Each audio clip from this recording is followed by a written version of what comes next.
All right, guys. Still in England. As you guys can see, look, the European license plate. You know my how you say this? Peugeot, Citroen. I don't even know how you say this car brand, but yeah, still in England. Nice sunshine in Reading. I'm now in Reading by my uncle, and let's do the review of match week 11. Let's go. Let me get my power in so that we don't die. I actually attempted to do a review yesterday, but I recorded it in 4K and it ate up all my memory and I wasn't able to complete the review. So here I am, man. Here I am. You know, big highlight of the weekend. Liverpool basically bouncing back to defeat Manchester City 1-0. I did make a standalone video talking about that and my Anfield experience. I was at the game, guys. So I'm going to talk about that game some more because there's a few things that I actually forgot to talk about. You know, I forgot to talk about how Liverpool actually won that game. I'm going to give you my theory on how I think Liverpool went on to win that game. So let's go through all 10 matches. I will do a preview of match week 12 a little later. I will drop it a little later, but I'll do it like in this current session. Maybe I'll take my shirt off, my hoodie off, so I get it. Maybe turn my hat backwards or something so it look like it's a different session, but it is what it is. But look, guys, let's talk. Brentford 2, Brighton and Hove Albion 0. Roberto De Zerbi still winless as a Brighton manager, basically taking over from Graham Potter and not doing the best of jobs so far, but you know, give him time. Definitely give him time. I just started the video and my mouth is already dry. My throat is already dry and I have a lot of talking to do. It won't be a super long video though. But Ivan Toney, man, 27th minute cheeky goal and from the penalty spot in the 64th minute. Ivan Toney now has 8 Premier League goals. Brilliant, man. So he's gonna have prolific back-to-back prolific seasons. Give it up to Ivan Toney. I actually predicted a 2-1 win for Brighton and Hove Albion in this game, and it was Brentford coming out winners. So what's his name, Thomas Frank and his boys really needed this win so they could get back on track. They, you know, are actually 9th now, 13 points. Their next game would be against Chelsea in a London derby. That's going to be a very difficult game for them. And for Brighton and Hove Albion, they are dropping in the table 7th with 14 points. Their next game is against Nottingham Forest. Look, Brighton, they have to definitely pull their act together. It's not going to get easy at all, especially on their new manager with them losing key players every single season as well. They really have to be careful of what's going on here. The management, the board, they have to be very careful with, you know, losing Graham Potter. As for Brentford, man, they needed it. They really needed it, and they'll have to fight to keep these consistent run going because they're one of the teams I actually predicted to go down this season, you know, in a second season syndrome kind of thing. But who knows, man? They've shown glimpses, you know, of what they did last season, and they could just survive. So let's move on to the second game. Leicester 0, Crystal Palace 0. My prediction was actually a 2-1 win for Leicester City because they've had a stronghold over Crystal Palace. But kudos to Palace for actually walking away with this game with a point. So they would feel somewhat of the winners here. They didn't win, but they will feel like winners.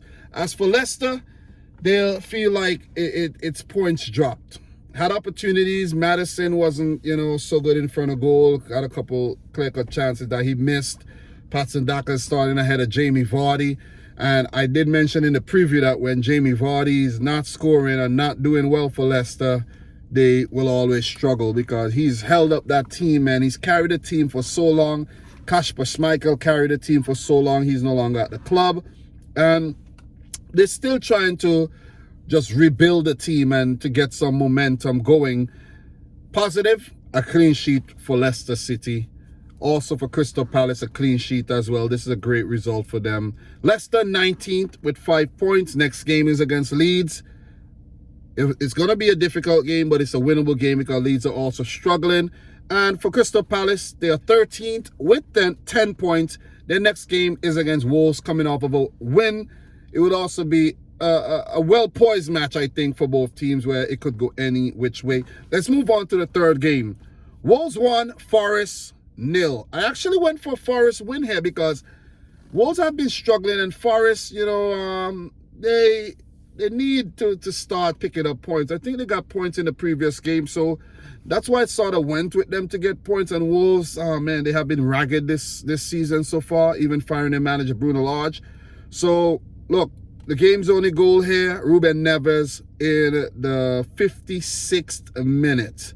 And I think it was a handball, Harry Toffolo handball. It had to be reviewed. And Neves stepped up, coming back from suspension to dispatch. He either scored from the penalty spot or from outside the box. So key player, man, key player. They would need him fit and available at all times if they are to survive the drop this season. Steve Davis, I think, is an interim manager, so it's a great result for him. Wolves are still looking for a permanent replacement for Bruno Lage. Lopetegui was the main candidate, but he turned down the job. So let's see who actually ends up taking charge of Wolves. Oh! So, look, Forest, man, they keep losing, they keep struggling, and they're 20th, last in the table, 5 point. Next game is against Brighton and Hove Albion, where both teams need a win. Both teams need to pick up points because they are both struggling. As for Wolves, 17th out the relegation zone, 9 points. Next game is against Crystal Palace. Like I mentioned, it could go any which way. So we're going to move on to the fourth match. Fulham 2, Bournemouth 2. I did predict a draw, but a 0-0 draw. Dominic Solanke finally, getting into the goal-scoring act. 2nd minute goal, followed by Issa Diop, brought into the team for, I think, Tosin Adebayo. And it's going to be hard to get Issa Diop out the team now, the former West Ham man heading in there, I think, from a corner, if I'm not mistaken. I did watch the highlights on the trip from Manchester to Reading. It was a long drive, so I ate up the time watching extended highlights on NBC Sports Network. I actually had to get a VPN so that I could watch that type of content from the UK. So it's been complicated, man. But look, 2-2 draw. Jefferson Lerma did score. It was a brilliant goal in the 29th minute. And then he gave away a penalty in the 52nd minute where Mitrovic actually dispatched him coming back from injury. And Mitrovic, he now has 7 Premier League goals this season. So brilliant. 2-2 draw. Point shared, point shared, point apiece. And I think it's a great result for Fulham because they've been dropping a lot of points lately. So picking up a point could help them regain that momentum. But for Bournemouth, man, Gary O'Neill has not lost as interim manager of AFC Bournemouth. Since Bournemouth got 9-0 demolished by Liverpool, they haven't lost a single game. So let's give a round of applause to Bournemouth, man. Big up to guys like Philip Billing, Jefferson Lerma, Dominic Solanke, and co for, their great work, Neto in goal, and most of all, Gary O'Neill, man. So brilliant stuff. What a resurgence there for Bournemouth. Fulham, we know they're a yo-yo club. They've been doing well this season. They are 11th with 12 points, man. Fulham has 12 points, guys. Imagine that. Whoa! In about 10 games, 9 or 10 games. That's brilliant, guys. I have everything written down. I had to actually write this out because I chose not to bring my tablet. And maybe it's a good thing because I probably would not have any service right now to use it. So this is my tablet, made of trees. My tablet. It's not a stone tablet or electronic tablet, but good old-fashioned handwriting, man. So for Fulham, 12 points, as I mentioned. Next game is against a struggling Aston Villa. So right there, they could regain their momentum. As for Bournemouth, they're 10th with 13 points. Their next game will be against a struggling Southampton in a South Coast derby. Guys, I'm in England right now, man. Man, it was great watching the Liverpool City game, and I wished I could have seen more games. Next time I come here, Next time, I'm going to set it up in a way that maybe I go watch a League One, League Two game, a championship game. I will watch about 3 to 4 games, man. Maybe football every day, and I'll document the whole thing and, you know, share it with you guys, because I know a lot of you guys, you know, watch from abroad and you wish you could come to England to watch the game and you haven't yet had the chance. So let's keep it moving, man. Tottenham 2, Everton 0. I did predict a 2-1 win for Spurs. Harry Kane in the 59th minute from the penalty spot, and Pierre-Emile Højbjerg in the 86th minute. I actually forgot to watch the highlights for this one, so I'm not going to be talking about this, you know. Oh, I did watch the highlights. I did. What am I saying? It's a Southampton-West Ham game. I didn't watch the highlights, but I did watch the highlights for this one. You know, Everton, I think they had a few good chances that they didn't take, but Spurs are always going to win this one, in my opinion. So, you know, Lampard, only his third loss, I think, this season, if I'm not mistaken. I think they have 4 losses, but they haven't done too bad. 14th, 10 points. Next game is against, you know, the mighty Newcastle. It's going to be a difficult one. Spurs third, 23 points, level on points with Man City. Big game coming up tomorrow against Manchester United.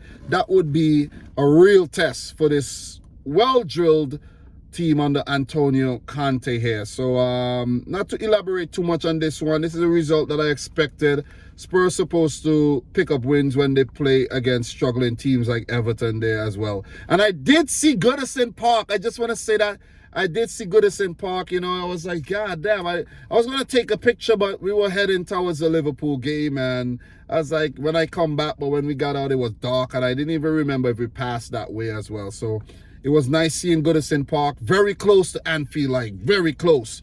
You know what I mean? You could actually spit into Goodison Park from Anfield. I'm just joking, but yeah, you get the point though. But look, Southampton won, West Ham won. My prediction, a 1-1 draw in this game. Romain Perrault in the 20th minute, Declan Rice in the 64th minute. I did not watch the highlights for this game, but it's a great point for Ralph Hasenhüttl and Southampton, where they've been struggling to pick up points. He's been under pressure for some time, so that's a pressure relief valve for Southampton with a 1-1 draw at home against West Ham. For West Ham, it's important to keep picking up points. Gianluca Scamacca started, and when he has started, West Ham have definitely done well. I will elaborate more on these teams when I get back to the States and I do the preview for the weekend matches, okay? The weekend games. So give me some time, man. I'm not gonna get too deep, but I think who knows?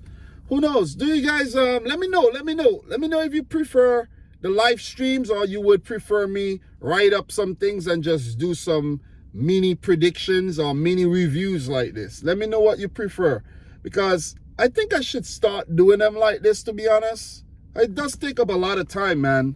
It takes me 2 hours and it doesn't really have a good reception these days. Maybe I need to lower it down to like a nice little package and get it out there for you guys, man. Look, Southampton 18th, 8 points. The next game is against Bournemouth. For West Ham, they're 12th with 11 points. Next game is against Liverpool tomorrow. Man United 0, Newcastle 0. My prediction, a 2-2 draw. Massive result for Newcastle. I didn't expect them to get beaten by Man United, who had ton load of chances to score, didn't. Newcastle did have, you know, chances of their own. I could remember Joel Linton banging in on the post in the same play twice and didn't go in. So Newcastle did give Man United a run for their money, and the game was at Old Trafford as well. So I think this is a poor result for Man United. I was very close to this game, but I didn't go to the game. I was in Manchester. I didn't, you know, when this game was actually going on, maybe traveling to Liverpool when the game was going on actually. And, you know, wasn't interested at all in this game, watching it. I wanted United to lose, but I did predict a draw, and it was a draw. So, look, Man United 5th, 16 points. Next game is against Spurs. Massive game. Probably won't win that either. And I'm not even being a salty City fan right now. They probably won't win that game. Newcastle 15 points. Next game is against Everton. They would fancy their chances of picking up a win there. Let's keep it moving. Leeds 0. Arsenal 1. Bukayo Saka in the 35th minute. Oh, and I did yeah, I didn't get to that. I didn't get to that game yet, right? Did I talk about that game yet? Yeah, I forgot to mention in the Forest game, they did get a penalty and Brennan Johnson had his penalty saved. So that's something that I did forget to mention. But look, now that I got the Leeds, I remember the penalty that, Patrick Bamford got and he put wide. So Saka in the 35th minute, Patrick Bamford did miss a penalty. Bamford did win the next penalty, but VAR, did, overturn it as Gabriel was given a red card and the red card rescinded. So Arsenal, with another win, they move up to 27 points. They're first, 4 points ahead of both Spurs and Manchester City. And the next game is against PSV in the Europa League. Then they play Sunday against Southampton. The Gunners are flying. Do you guys think they have it in them to actually go on to win the title? It would take something great. It would take them to just play the entire season like this to go on to win the title, because Spurs and Man City would actually say what's up. Leeds 15th, 9 points. Next game is against Leicester. Leeds are struggling. Jesse Marsch is under a little bit of pressure. They would need to take advantage of the struggling Leicester in order to pull things back and get their bearings together. Next game, Chelsea 2, Aston Villa 0. Mason Mount with a brace, cheeky goal in the 6th minute. And one of these goals was actually a gift by Tyrone Mings. Can't remember which one, but he headed the ball into the path of Mount for him to volley. I did predict a 2-0 win for Chelsea, and they picked up a 2-0 win. Never expected anything different. Villa did have their chances. I think Leon Bailey did hit the post. They had one or two other chances as well. Danny Ings had an opportunity, if I'm not mistaken. They just did not take their opportunities, man. The goalkeeper, Ramsdale, was massive in the match as well. And Arsenal walk away with another 3 points. I did predict not Arsenal, Chelsea. And why did I say Ramsdale? God damn, guys, pardon me there. Why did I say Ramsdale had why I say Ramsdale, man? Kepa Arrizabalaga had a massive game. I don't know, why am I thinking Ramsdale? Kepa had a massive game, pulled off some huge saves, spectacular saves. He's now the #1 goalkeeper at Chelsea again, so he was the reason why Chelsea actually, went on to hold on to those 2-goal lead there. So for Villa 16th, 9 points. Next game is against Fulham. It's not going to be easy. And Chelsea 4th with 19 points. Next game, a London derby against Brentford. And just to wrap things up, guys, Liverpool 1, Manchester City 0. Mohamed Salah in the 76th minute. I did predict a 3-1 win for City. Just to finish things off here, Liverpool 8th, 13 points. Next game is against West Ham. City 2nd, 23 points. Next game is against Brighton and Hove Albion this weekend. The game against Arsenal postponed, of course. But Liverpool won this game when Klopp made the first move.